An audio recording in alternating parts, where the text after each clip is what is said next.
Okay, are we live? Right.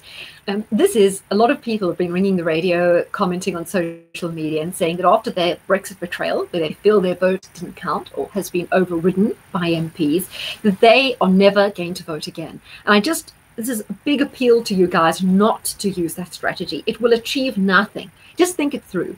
Imagine if we stopped voting and voter numbers fell to, say, below 15%. Wouldn't that just be the excuse they're looking for to scrap democracy altogether? You can see that's where it's going, right? With the whole EU thing and our vote for MEPs not really meaning anything.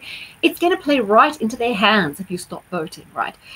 In every election, even if you vote monster raving loony, but in every election there will be other parties other than Labour, Conservative and the Lib Dems. You can vote UKIP, you can vote for Britain, you can vote even Green, or that's not a direction I think a lot of people on my stream are going to go to.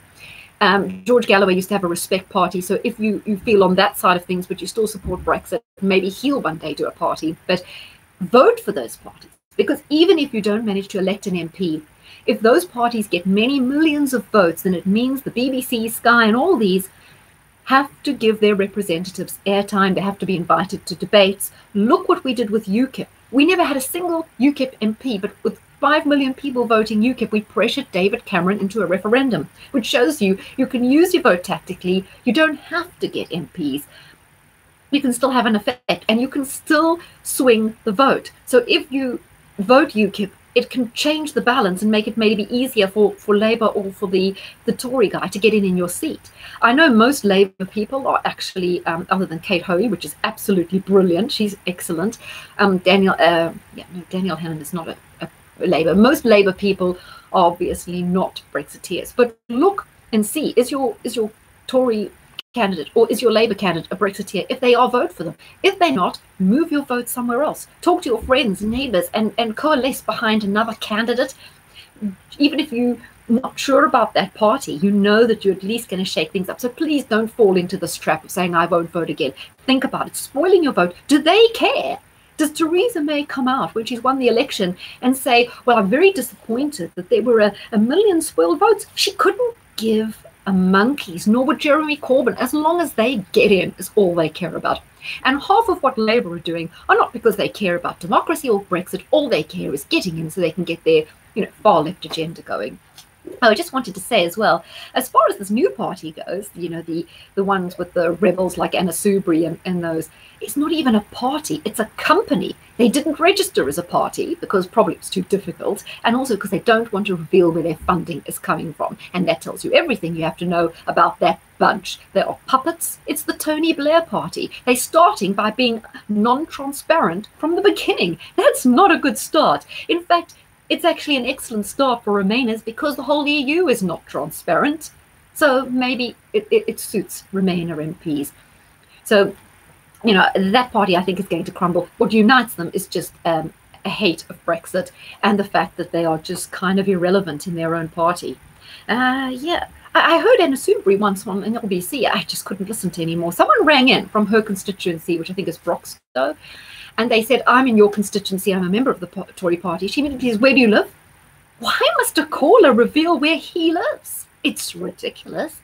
She continued to interrogate him, asking where and when he handed flies in. She wouldn't answer a single question from this gentleman. All she would do is attack him with a barrage of questions, which wasted his call. And I thought, this woman is outrageous, I just can't wait till all those constituencies have the opportunity to put a vote in. UKIP, absolutely, yes. I will vote UKIP, absolutely. I would encourage people. I think everyone should vote UKIP. As I say, I don't think this Brexit party is going to take off. As I said in my other blog, I registered my interest. I heard nothing back. Whereas UKIP have a formal process where you can join up and start being trained as a candidate. I mean, even Anne-Marie is looking to train candidates. This Brexit party is looking to do nothing except have a walk, which we'll see how it goes. Nigel Farage is not even going to walk the whole way. So the main thing is, I was appealing on this particular vlog not just to my normal watchers who I know you guys are all strong and passionate Brexiteers, but to other people as well, not to spoil your vote. It just doesn't matter. They're disgusting creatures. Oh, yes, I mean, I agree. They are absolute traitors. The problem is, someone said a comment today that if this was 1939, they'd all be plumping for Hitler. It's that bad. It is. We've been saturated with traitors.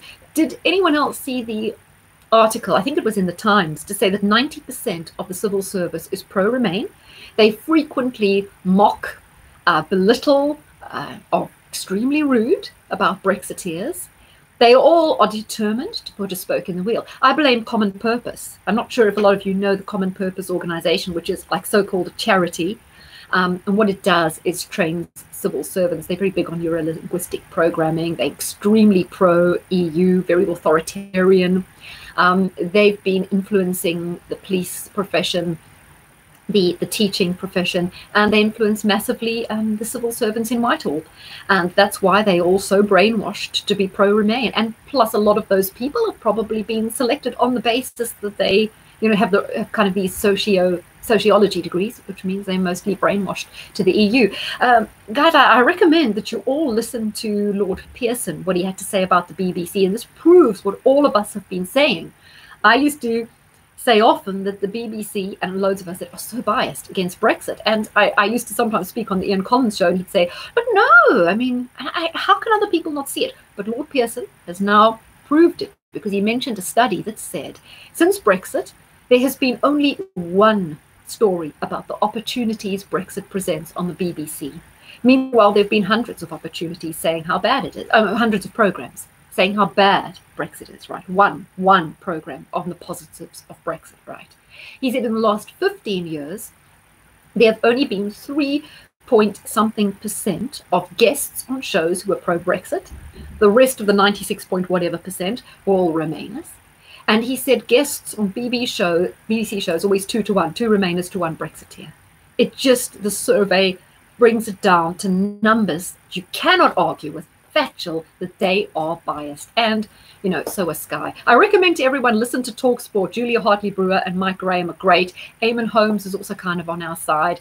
It's a much better station. And and I also listen to George Galloway on a Friday night, because he's quite good on Brexit, even though there's some things I wouldn't really agree on him with. I do find him a fascinating, entertaining speaker. So listen to TalkSport, boycott LBC, unless you're listening maybe to Nige or Ian Dale, who are kind of palatable. Have you heard me on, once I went into Marks and Spencer, and the checkout lady, who I know kind of well, she said to me, I voted Brexit, and it was like all hush hush. And I said, well, don't worry, you can talk to me about it. The whole of London knows what I voted, because I've been on radio that many times. I do think actually ringing up a radio station and expressing your views does help. It's a kind of activism, right? It's a soft activism, but I do think it's quite important. It's a way of influencing people. So I also recommend people to do that. I never listen to BBC, so I don't know what goes on there.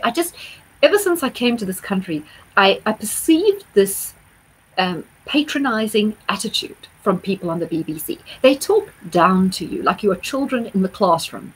I do find, I might not agree with all the presenters on LBC, and definitely TalkSport is brilliant, but they at least talk on my level. And even Sky, look, a lot of people on Sky News that I think are biased, but I still prefer their tone and their presentation, because they're not standing there in a position of authority talking to me like I'm an idiot.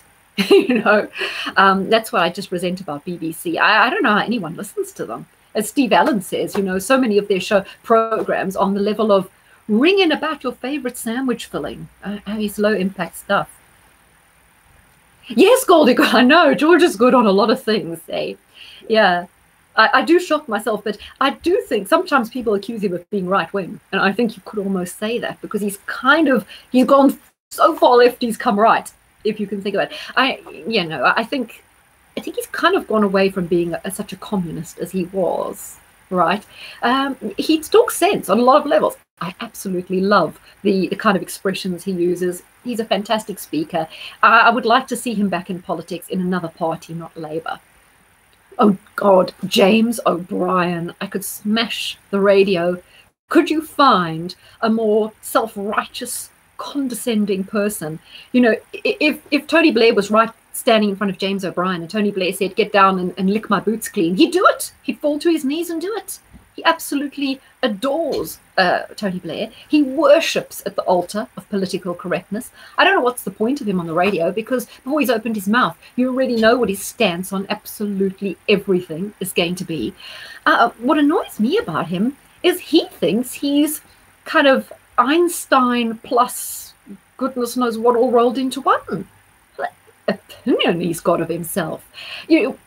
What absolutely drives me crazy, and I've been meaning to phone LBC and moan about it, is sometimes in my email inbox, I get an email saying, listen how James O'Brien tore apart a Brexiteer caller.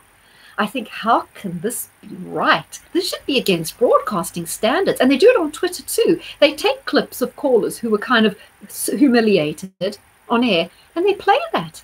That's like, that is an invasion of that person's rights. Without callers, these radio stations may not even bother, right? It's the callers who make the show. So why take your caller or your customer and mock them in public? It is absolutely disgusting. Imagine if you're a very good patron of Tesco and they don't like your political views, so they put a picture of you up in the store and say, oh, look at this idiot, this is their views. You couldn't do that. Why are we being allowed to do that? Oh my gosh, it makes me mad. Anyway, he's a Capricorn. Oh, is this O'Brien? I wouldn't have bothered to look. I don't even think he's a human, so I don't think he has a star sign. He's a bot, right? He's not a human, he's a bot. I can't stand him either, and I'm Capricorn. Yeah, I feel sorry for Capricorns sharing. So, mind you, I mean, I share a star sign with people like Tony Blair, so, there you go. We can't choose who we share a star sign with, can we?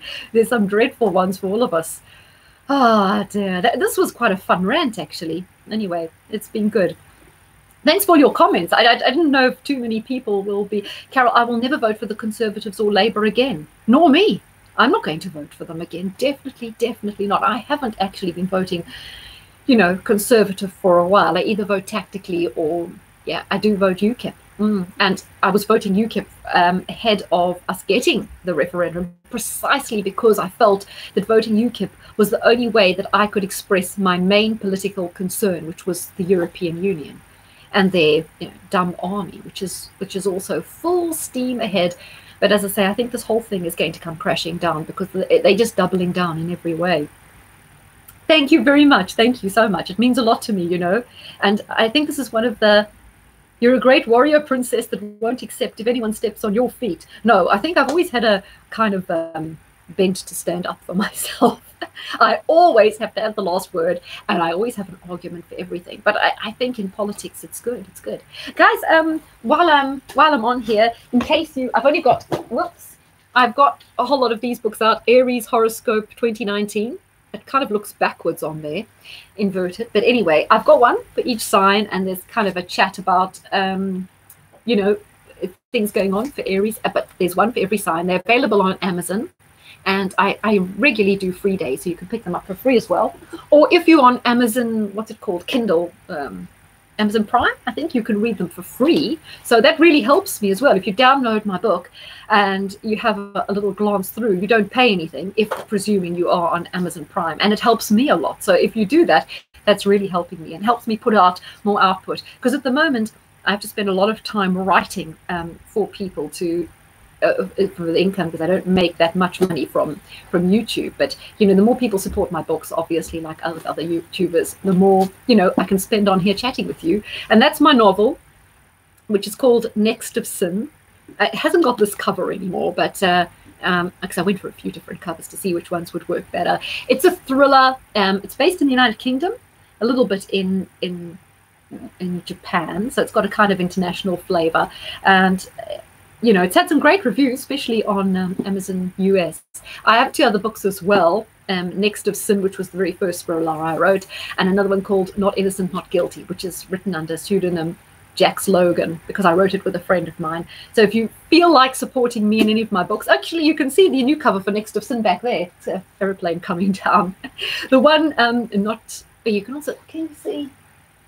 No, I think you can see a Sealed Fates cover up there. That was my very first one. That's set in Dubai. There's more of a romance. I've got a bit of astrology in there. It's like more of a romancy astrology kind of thriller. And then my most recent one that I wrote with a friend called Not Innocent, Not Guilty has got a little bit of a Brexit theme going on, a Russian hacking theme, although it was written before Russian hacking was even talked about. So I think we foresaw that one because it was written back in 2015 before anyone talked about Russia hacking the American elections or Brexit. So if you ever want to pick up my books, or as I say, get them free if you're on Amazon Prime in Kindle, and you can have a look at it. Obviously, they are in paperback as well. Okay. Yes, Silke, vote tactically. Excellent. I had to turn off when James O'Brien interviewed Tony Cretinus Blair. The airtime that guy gets. I see George Galloway has fundraised to do a film about him in relation to David Kelly, so I'm looking forward to seeing that one. That guy is, I don't know what to say about Tony Blair. And yet they parade him out all the time. The BBC can never give him enough airtime. Okay, thumbs up, thumbs up. Yeah, I've chatted so long here, but I still want to chat about leaders, right? And please watch that one. It's quite interesting. Okay, thanks, guys.